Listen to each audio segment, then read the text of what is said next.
Hi everyone, so welcome to this video. In this video, I want to show us how to use date parameters, that is, using a date as a parameter in Tableau. So I'll be using the sample EU Superstore for this example, and I'll be passing a date into that parameter. So here's this use case. I've connected to the sample EU Superstore and I'm using the orders table. So I'm going to use the orders date precisely for this person. Now, let's just see how this works. If you want to calculate, for example, 6 months prior or 6 months ago of a particular date, all you need to do is to, let's just drag in orders dates in there and turn this to exact date. Make it discrete. All right, so this is now discrete. I can see the list of dates at a glance, and you can scroll down to the last one. You can decide to order it to from the highest to the lowest, and you have the highest at the top. So if I decide to say I want to get the 6 months ago of each of these dates, all I need to do is to create a calculated field. But our use case for this example will be I will make my dates dynamic. So I'll be able to select any of these dates and calculate the 6 months or 11 months, whatever, prior to that particular date. But now if I just want to have a static and I'm not using parameter for this purpose, because parameter will make it dynamic and make the value dynamic, and I can do as multiple selection as I want. But right now I just want a static numbers. That is, I know the duration I want to look into backwards, and I know the particular date I'm looking at. I'm looking at the maximum date. So 6 months prior to the most recent date in that set is what I want to get. So what I need to do is to come in here and create a calculated field. Although I've created it in here is 6 months, but I want to say start from scratch. So let's just call it 6 months ago. You can make it 7 months, whatever, but it just has a static duration. So I will reference the maximum dates in the data set, and my data set is the order states. Let's just use 7 months, just make this one quite different. So I'll say maximum, the order state is what I need. Okay, now I've been able to get this. I'm going to fix this because I want it to be a global reference regardless of if it changes. But before fixing this, you will see how dynamically this will change, but I will do that in a while. So when I say 6 months ago, I'm going to use the date add.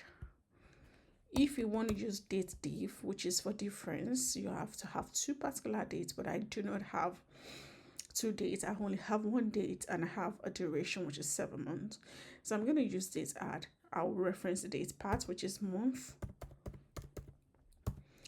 and put a comma and put -1 because it's going backward, not forward. So this is where you make it a subtraction, so there's no date sub. So I'm going to put a comma and I'll put my order date, which is this one, my maximum date. Okay, copy into this one. Now it's valid and it's not fixed, and I'm going to say okay. So when I drag the 7 months ago into this shelf, you can see that because it's not fixed, it keeps referencing this as the maximum date and it calculates 7 months prior. If you look at the month part, you will see that when you subtract 7 months from this, it should give you this, 7 months ago. That's the date you have. This is, although this is showing 5 in this regard, this is showing 5 as well, which is supposed to be 7 months. I guess there is no other month. So let's just keep going. This is quite accurate for the 7 months ago. Okay, makes sense now. So this is possibly when you look 7 months prior, there is no other dates. There is no, let's see. Okay, this is 2023. Let's just, the year has changed now. That makes absolute sense now. So the year changed for those months. That's why it's not so. So when you look backwards, you can see that we have 7 months ago represented here. But if I come to that particular formula again and edit and make this fix, which will be regardless of what it is going to keep referencing the maximum, the most recent date in there. And that's what I have. And when I drag it out and put it back in, it should give me something totally different. So this is my 7 month at the top, and I'll bring it in here, make it exact date, and make it discrete as well. You can see that it has just a single value. Okay, so it's always referencing the most recent. So you can see how those two played out. Cool. I can decide to make this go backwards, but no, I'll proceed with it. Again, I want series of dates, not just one singular date. So how do I manipulate that formula to give me series of dates? That will be the next thing we'll be delving into. So now let's open this edit. Now, because I want series of dates and not necessarily, let's clear this shelf and edit the formula. Now, because I want series of orders dates, so what I would do is to use my if statement. So I would say if, okay, orders date is greater or equal to this date, then give me orders date. So that's how I'll be able to return every orders date that falls within that range. Okay, and there we have it, end. So all this will give me series of dates, not just one. Okay, and exact dates and discrete. So you can see that I have from 4th, you can see from the 7 months to 10th, it's been able to capture those range of dates in there, regardless of just the 7 months range. So now this is static, this is defined. I can reference maximum range date, and I can say 7 months per hour.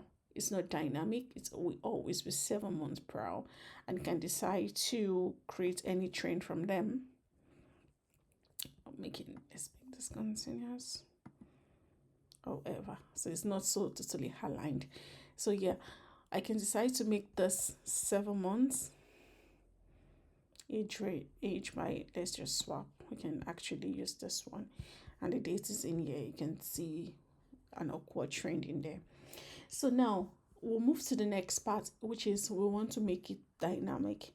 So I want to be able to select any kind of a particular date, and there will be a calculation automatically from that date, 7 months per hour, 3 months per hour. So I won't determine all the range of dates. I'm just going to select a single date, and there will be a calculation to get me 7 months per hour or whatever duration per hour to that particular date.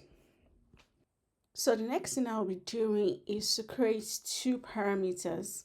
One will take the date, which is the orders date, and the other will take the number of months I want to be checking.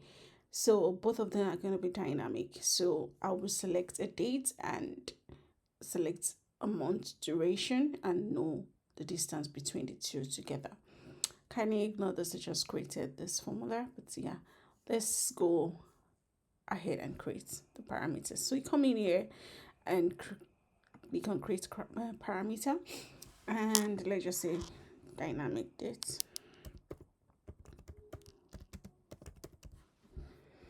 Now it's going to be list, and it's going to be dates, not date time.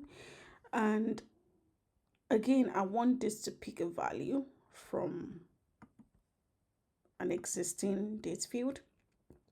You can see that orders date came in handy, so I'm going to pick orders date, and you can see that's loaded it by default into it. Okay, let's see if I do all Okay, so all does not have the options. Let's go ahead and do that. You can order dates, not dispatch. And yeah, so this is what we have. Current value is the lowest of all. And I will say, okay. Then I'll go ahead and create another parameter. And this one is going to have a list as well. And this will be duration in months.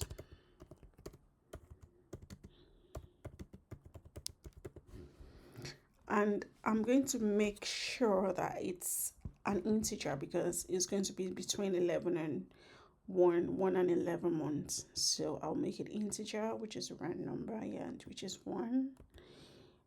Yeah, or let's just take a range. Range will give us that maximum and minimum, and the step is going to be 1. Okay, it's not compulsory, it's optional to keep the step size. Yeah, but yeah, this is what we have in there. And we say, okay, so we've been able to create the 2 parameters which will be passing into our formula. So now we go ahead and create the formula. So we'll be finding the difference between this date that is selected. Let's just show parameter. So a user will select this date and select the month duration. Let's show this as well. And for example, 1 or 2. So it should be able to compute the range of dates, which is going to be in this form, which is the range of dates, which will be 2 months from this particular selected date. So from these dates, we want to know 2 months ago. Let's decide to rename this and see what's going to come out of it. Months, duration in months ago.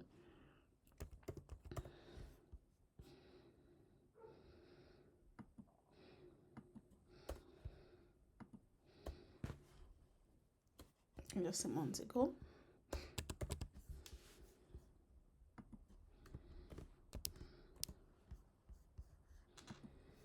And we have it here. So months ago from this one, it's going to be the computation.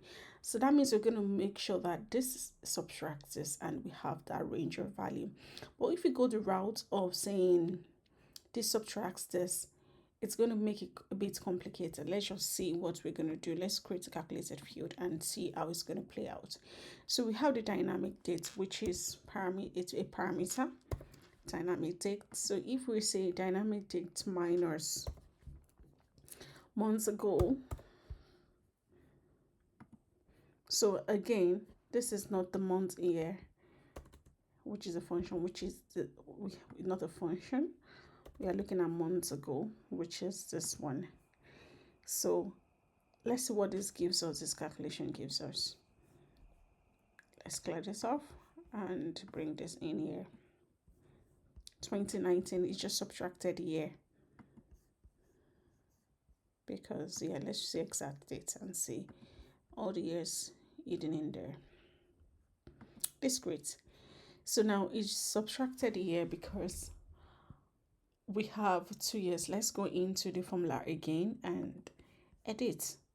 So we wanted dynamic date, which is this one. Let's show it again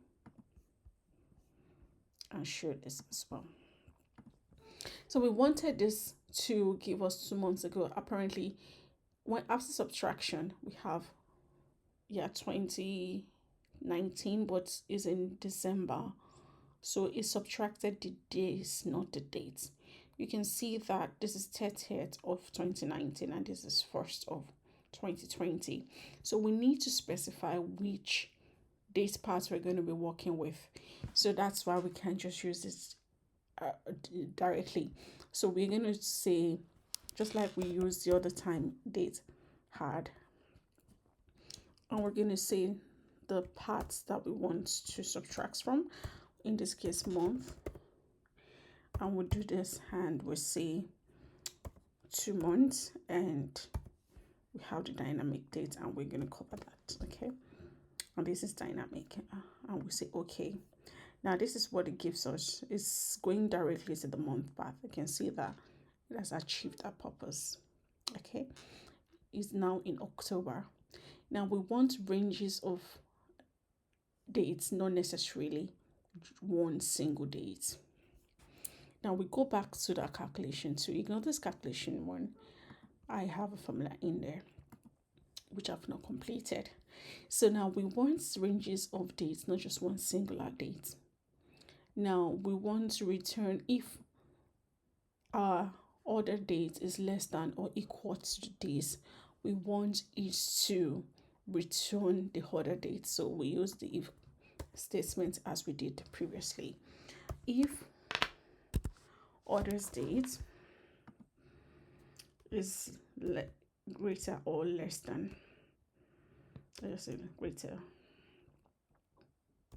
or equal to this date, return order state. So it's going to return all the other states that are lesser than that particular date. Then we can end it. Okay. And we have this in there. You can see the ranges of dates we want. However, we want it to be limited to just 2 days.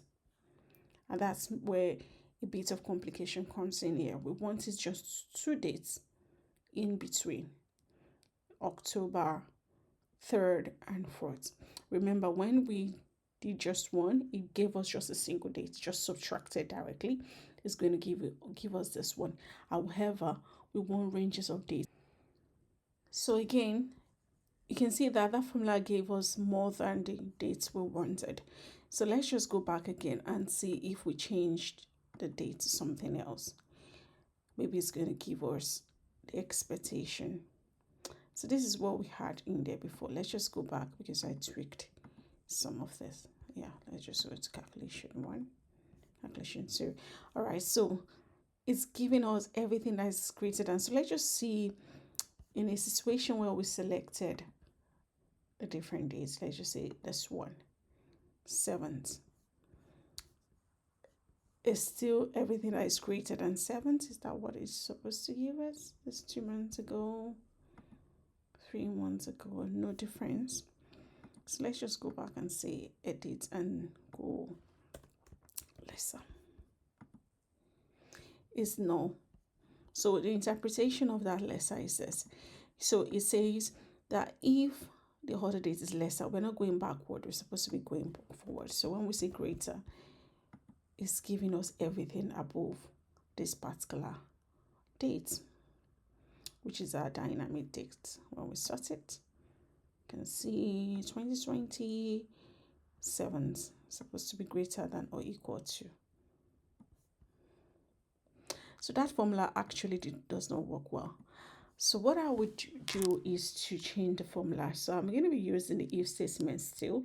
However, I'm not going to be subtracting just yet because I want to use rank to create that limitation. I just need 2 selection or 3 selection from this particular date. So now I'm going to change the order. So this is the logic I'll be using. So if order date is greater, or let's just use less than, because we are looking at every date that is lesser than the dynamic date, is lesser or equal to this dynamic date, then give me order date. So every order date that has is lesser or equal to should be returned, which is this one.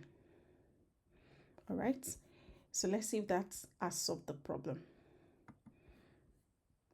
Let's choose another random 18. So you can see that it's just returning everything that is greater than 18, but there is no limit to it.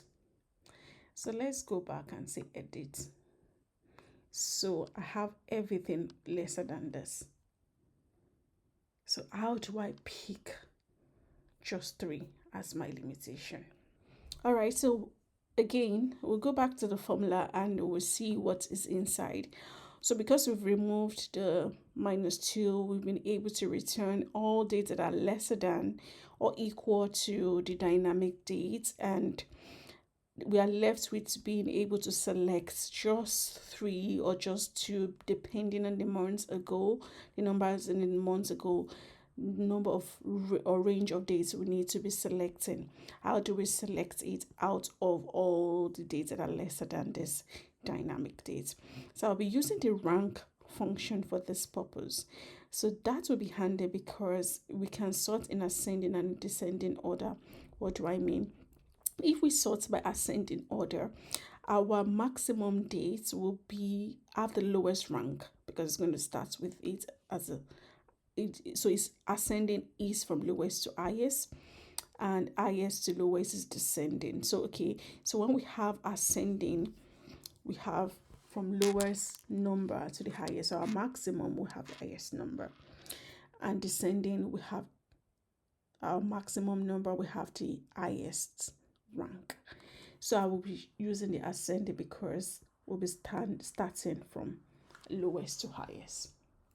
So we want to have 3 selections, and that will be based on the number of months ago. So that is also dynamic. So 3 is not fixed.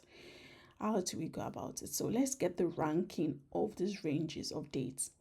Get each of their ranks and compare it with a month ago. That will give us the answer to our question.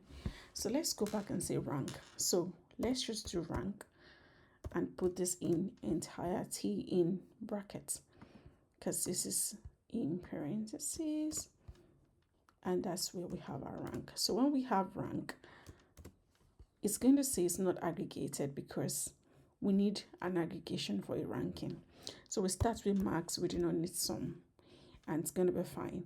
However, I want it to sort it in ascending.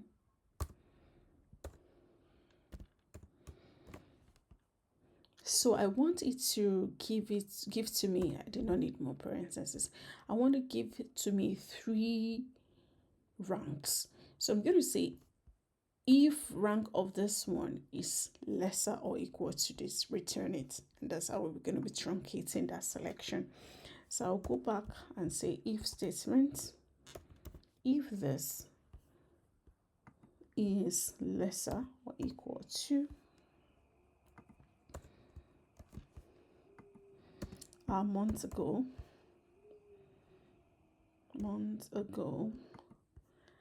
then return. So if I say return order date, it's going to give me an issue because I do not want to mix non-aggregates and aggregates together. So the best bet for me is to make this a filter. I'm going to change that to yes or no. So I wouldn't return a date because I will have issues, but I will return a flag rather. So I will say Y or then else. So I made this a flag. Else give me N. Make sure your quotation are always the same.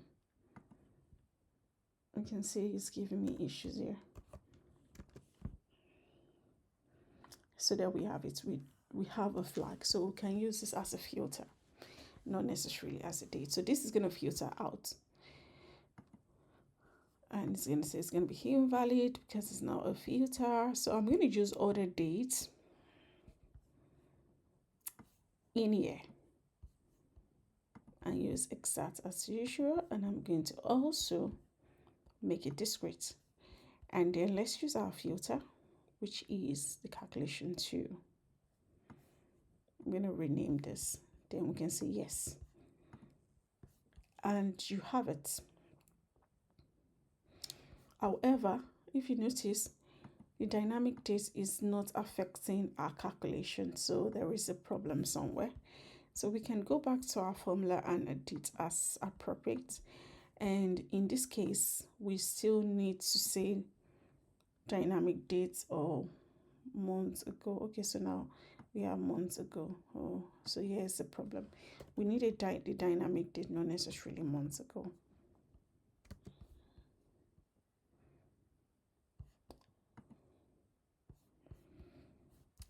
So let's see what this gives us. Still the same thing. Let's go back to truncate or troubleshoot, sorry. So let's go through the logic. So if our order date is less than or equal to the dynamic date, return the order dates, which is this one.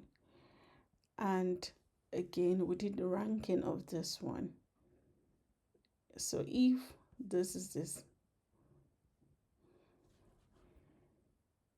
if it's lesser than, if the ranking of this range of dates is lesser or equal to, let's do greater than then. Let's see what it brings us. So it gives us from 10 to this. So it started from when we sort in ascending order. So when it's lesser than 1, so this is ascending order starting from the first one to the maximum. So rank 1 to this, we have the highest rank. Okay, so this is the highest rank. So we want to pick. All right, let's go back and edit then. Let's change this to descending.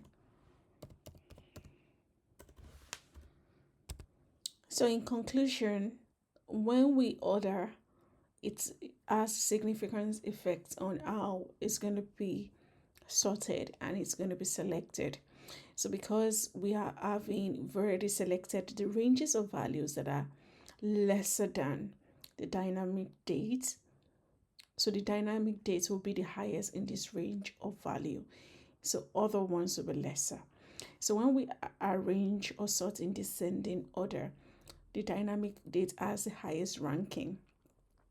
So if there are like 10 numbers, it will have 10 and it keeps decreasing. So the dynamic date will have the highest ranking. So what we're saying, we want rankings that are lesser or equal to 3 or 2 in this case as displayed. So our ranking will be 1 and 2. So 2 will have the highest, which is in this. So it's going to select 2 out of it, and the next one will be 1, which is ranking 1. So let's see what that does. Again, let's see what ranking does by duplicating this function.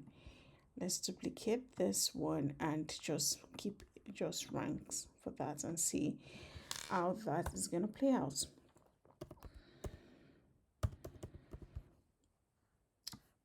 Without the conditional statement, this is what it's going to give us.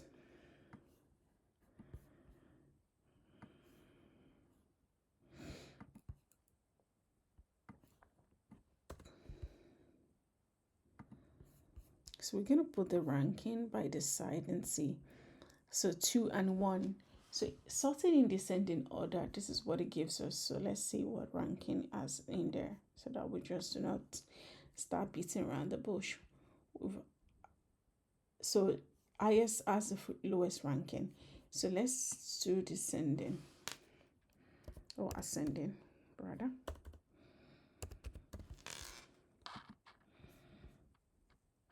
Okay, so it sorts everything and gives the highest one the lowest number. So it starts from beginning and it keeps going on.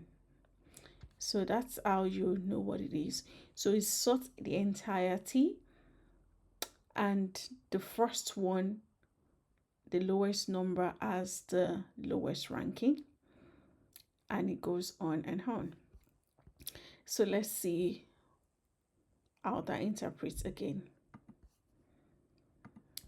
So it sorts every of the ranges of the value in there and give the lowest one the first ranking.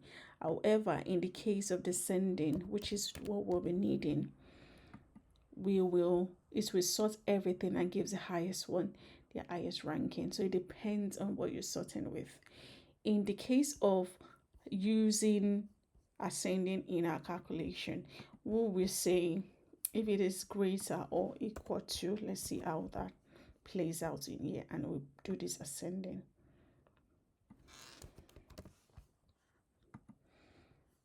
So it selects everything down to, and which is not what we'll be needing. So the best bet is to have the descending order, and we'll do the selection based on that. So that's how to go about it. I hope you find this video useful. Thanks for watching.